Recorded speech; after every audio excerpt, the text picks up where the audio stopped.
5. 600. Okay, so the only way I've decided that I can survive this onslaught is to break all the rules. You know, I'm going to talk about everything that this panel has not spoken about. I'm going to speak about why media is important. Gopi, you need to listen to that. I'm going to talk about mainstream sport. I'm going to talk about cricket. And apologies to the people in the audience who perhaps are not familiar with the Indian languages or Indian sport, because I'm going to talk about the IPL in particular. I'm going to start with a story. Okay, so let's make it a little lighter. My story, and if you could help me with the slide transitions.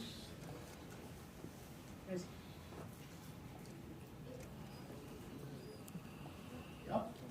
All right, so this is from my personal experience, circa 2018. Star Sports won back the rights for the Indian Premier League after 10 long years with Sony India. I'm sure some of you would be familiar with this. And Star decided to do multi-language broadcasting. One of the languages chosen was Telugu, and I was given the responsibility of managing the regional broadcast for Star. Star invested over $2.5 billion for the rights for 5 years for the Indian Premier League, and a lot was at stake for the primary broadcaster in the country at that point of time. You can imagine the amount of preparation that went into putting up the broadcast for the IPL, the amount of investments that were made, the amount of spade work that was done. And when it was D-Day, on day one, the first match, we had a small control room where the CEO, the heads of the businesses, the monetizing team, the broadcast team, the content team, the technical team, all of us were monitoring what was happening. And we tuned into the Telugu broadcast, and one of the broadcasters in eloquent Telugu said, the batsman has stepped out and hit the ball. The ball is traveling so high. Is it going to be a 6? Is he going to be out? No, the ball has traveled so high that it has breached an aeroplane. It's kissed the air hostess on the cheek. And it's time to celebrate. There was shocked silence in the broadcast room. There was shocked silence in the control room. None of us could look at each other. As head of regional, I didn't know where to look. The CEO turned around on his heels and walked out of the room. And I thought my career in broadcast was over. The next day, the viewership numbers came in. Telugu beat every single language, hands down. And I'm here, after all the stories that you heard, I'm going to talk about one cohort that we've missed out, which is the fans who enjoy sport. I'm going to take the examples of the IPL and talk about that. Apologies again to the people in the room who do not understand some of the languages or some of the nuances of the state. Some of these are borrowed from that. But sit back, relax, and enjoy. This is going to be a different kind of presentation for you.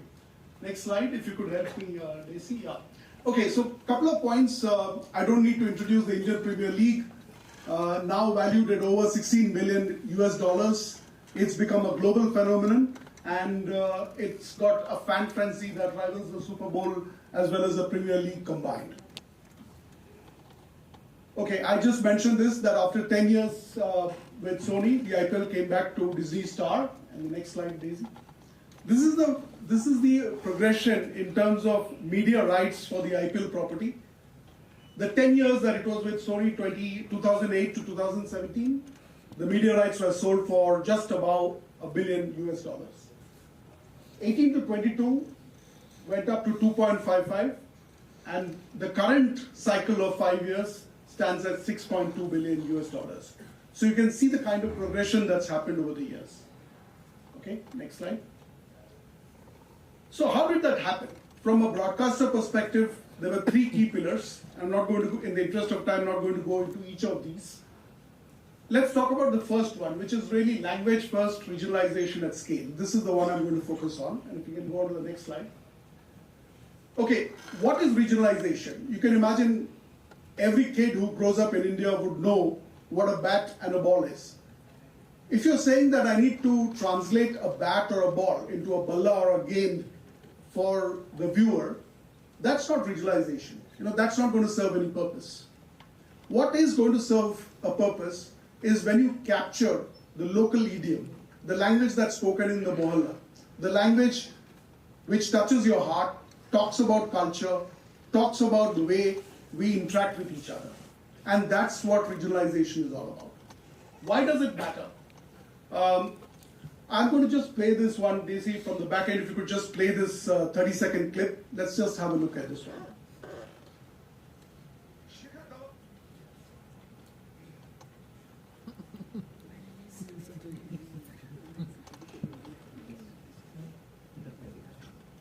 Shikhar Dhawan बहुत ही Okay, I think that's okay. Let's go to the next slide. I think that's fine. In the interest, it's coming on. अच्छे दही खा के आए हैं मुझे लग रहा है आज बहुत ही अच्छे टच में लग रहे हैं क्योंकि आदमी 2 गेम खेलता है ना तो उसके कॉन्फिडेंस का अंदाज हो जाता है और विराट कोहली एक महान बल्लेबाज 80-100 अंतरराष्ट्रीय क्रिकेट में है और अभी भी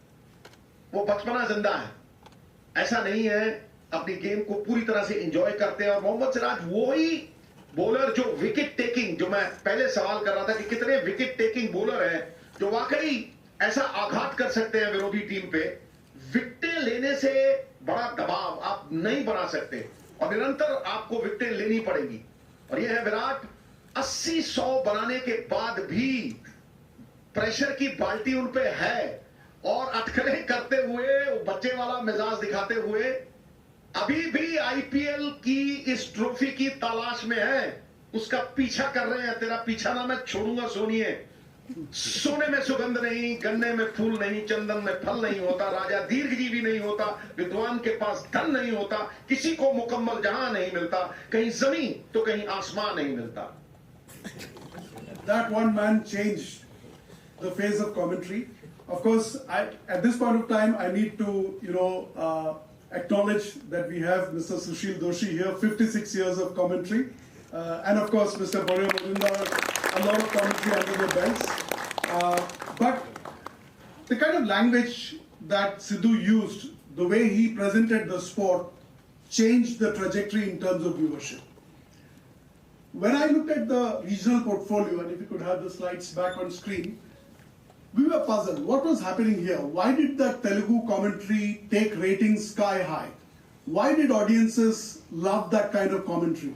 When there was no mention of the cricket pitch, there was no mention of the bat and the ball, there was no mention of strategy. Okay, I think there's some technical issue. So, in 2018, Star Sports launched the Tamil regional language. That was the first one, and then a bouquet of languages. I don't know how many of you are from the southern part of India, but we launched Tamil, Telugu, Kannada, Marathi, Bangla, and we did a Malayalam feed as well. We'll go to the next slide. Tamil, this is what has happened in Tamil Nadu. So if you look at the first chart, the first pie chart, pre the launch of Star Sports Tamil, the consumption of sport in general and IPL in particular used to be 96% in English and about 4% in Hindi. I don't know who in Tamil Nadu was watching in Hindi, but there was 4% from Hindi. Star Sports Tamil came in, launched, and brought in a certain local idiom. And what it did was, it took viewership in Tamil in that state up to 97%, with only 3% being left to English. Hindi got wiped out. That, ladies and gentlemen, is the power of what regionalization can do to sports broadcasting. Yeah? What it has led over the years is that regional channels have grown double-digit, they have grown viewership, and obviously monetization for the broadcaster. That's the power of regionalization. We did a lot of study, a lot of research as to why this was happening, what exactly was going on. One of the key things that regionalization did, I mentioned about language, which is the local idiom. There was also graphics, which was in the local language. There was backstories in the local language. So people would go down into the villages of Tamil Nadu and cover the lives of the cricketers from that state, where they came from, what their friends said, what their coach said, and that helped to build the narrative. We also had a lot of influence in terms of the local movie releases that were there. We called in movie stars to come and talk about their favorite cricket heroes, and that led to increasing viewership. And so we did everything that the purest cricket broadcast professional would actually cringe about. But it worked. Why did it work? We also experiment with putting a couple of cameras exclusively focused when CSK was playing. Those cameras were focused on MS Dhoni, the captain of the Chennai Super Kings. So whatever Dhoni did on the field, on Star Sports Tamil, you would see that in great detail. And the audiences loved it, they lapped it up. When we did research, we went down to the state, we spoke to a lot of people, we spoke to anthropologists, we spoke to social scientists there.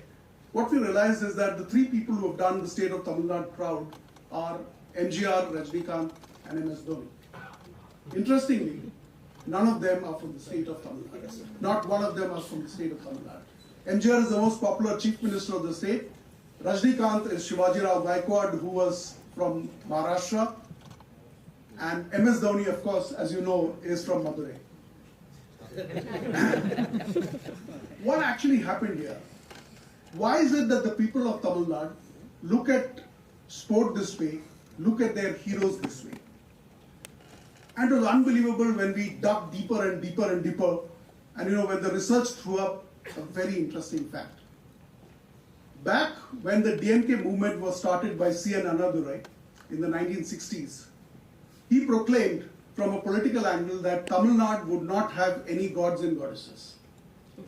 But the very essence of being human is to look up to a higher being for inspiration. And that's where he said the people from the matinee world, the movie world, MGR, Rajnikant, became the venerable gods. Looking at it from a different perspective, what they really did was, of course, they did whatever they did very well, but in doing so, they made Tamil proud, the Tamilians proud. Essentially, the way Tamilians consume sport, consume cricket, is anything that makes Tamil proud works for them. When we got that insight, we realized that the Star Sports Tamil feed has to be dialing up pride all the time. And that's what really works. Tamil is a language and a culture that transcends boundaries. It's not restricted to India alone. Tamilians anywhere in the world is a different nation. And if you can dial up pride, the fans will come back to keep watching it. Let's jump into another state, just to make my point a little bit more clearer. Let's go to West Bengal. Apologies to Boria. You know that Kolkata Knight Riders was the premier team from Bengal. Shah Rukh Khan owned that team. And Dada, Saurav Ganguly was the captain for many years. One fine day, they said Saurav moves out and Gautam Gambhir steps in as the captain of KKR. Did you see riots in Kolkata? Did you see people come out onto the streets? Did you see any kind of protest happening? The day Dhoni steps down from the captaincy of CSK, of course he's on his way out now, I can guarantee that there is going to be violence on the streets. There's going to be large-scale protest on social media. I hope there's no self-immolation. But in Calcutta, our own Dada was moved from captaincy and nothing changed. Why did that happen? And the insight really is what I put down, again came back from a lot of research. Every Bengali viewer of sport is an expert. Sometimes an armchair, but an expert. They will watch the game, they will criticize the player, they will abuse the player, but they will come back again the next day to still watch the player perform. They are dedicated to that sport. They will never let go. See it in the Mohun Bagan East Bengal derby, and you see over the decades, that's one thing that stood the test of time, right? Why is that so? Because they love their sport, they love to criticize the sport, but they will keep coming back to watch their heroes play. They will not abandon the sport. Let's go to the next slide. Let's take another state, Maharashtra. Maharashtra produced Sunil Gavaskar, Dilip Vengsarkar, Sanjay Manjrekar, and Sachin Tendulkar. What's common between all of them? What's common to the Bombay School of Batting? Technique. What's common really is technique leading to I will not give up my wicket easily. And that's what led to a flurry of opening batsmen who played for India. But all of them come from the same school, don't you think so? Why is that so? We dug deeper and deeper and deeper again, and what we realized is that batsmen came from the suburbs. People who travel from Shivaji Park to Churchgate, carry their kit, come on the local train, 2 hours down, 2 hours up. So you spend 4 hours of your day traveling to come to play cricket. And at Churchgate, when you got the opportunity to go pad up and go out and bat, you'd better make it worth the while. Otherwise, paisa vasool nahi hua, right? And that's why the Bombay School of Batting is all about being khadus. I'll be stingy. I will not hit a six. I'll be technically right, but I will never give my wicket away. Maharashtra is a state where Sachin Tendulkar is celebrated as the god of cricket. He's the god of cricket, but in Tamil Nadu, Dhoni is God. There is a difference, right? Why is that so? Sachin did himself proud and became the god of cricket. Dhoni made the Tamilians proud and therefore he is God. Just like any consumer category that you operate in, you know, all of us consume different brands of soaps and shampoos. The way we consume sport, the way we consume cricket is different. Let's move on. Coming back to my example, the Telugu one, you know, I can't just leave it at that, right? What exactly happened? When we went back and did research, and you know, in Telugu at that point of time, 10 years back, we didn't have cricketers who could do commentary for us. We went to Azharuddin. Azharuddin said, sorry, I'm fluent in Urdu, but I can't speak Telugu. We went to Shivlal Yadav. He said, sorry, I can't speak Telugu so fluently. MSK and all the others came much later on. So we didn't have anybody whom we could go to. And finally, we went to some RJs who knew cricket and said, hey, why don't you come in and do the commentary? And it was one of the RJs, and not a cricketer, who actually spoke that line that I said in the beginning. The reason that it worked is that in Telugu, in Telangana and Andhra Pradesh, as they say, and I love this line, Atalo Jeevitam, Jeevitamlo Ata, which means life is about sports, sport is in life, something like that. Apologies to you, Goofy, but that's what it means. But we're talking about the land which produced Bahubali and RRR, and everything is about entertainment. Today, if you look at the different feeds, Tamil, Telugu, Bengali, and Tamil and Kannada, or you take any of the feeds, or Marathi, for example, the difference is that in Telugu, people don't want to hear the stats. People don't want to hear the technique. They don't want to hear that the batsman has stepped out to the pitch of the ball, played it straight, kept his head straight. They want to hear about the sixes, the fours, and the entertainment. In Bengal, you'd better be right. You better get your stats right, because if you don't know your stats, the viewer knows it better than you. In Tamil, you'd better talk about how it's making Tamilians proud. In Marathi, it's all about playing straight bat, playing strategy. The stats are most important. Once you know this insight, you can then tweak your product, which is your broadcast channel, to what you want in terms of the fans. And that's the power of regionalization, ladies and gentlemen. Next slide. I'm calling this local market optimization, and I've worked extensively on this. I'm actually doing a bit of research on this. It's a phenomenon that's not just worked in the India market. I've seen it work in South Africa. I've seen it work in the LATAM markets, where insights basis how consumers view content can actually define your success. So, in summary, regionalization or local market optimization is not about translation. It's really about embedding sport into the cultural vernacular of its consumers, getting the lingo right in terms of how people interact with sports and sports people, and speaking their language. This has huge implications in terms of how sport is consumed, and this is really the future in terms of being able to look at sport not at a global level and say this is one size fits all, but to break it down, go to where the fans are and say this is customized for you individually. The future, I've taken the example of IPL, I've taken the example of cricket, but the future, when India gets to the Olympics 2036, is going to be how you break that down into micro stories, regional stories, and make it more appealing. And therein lies the success of sports viewership in general. Thank you, ladies and gentlemen.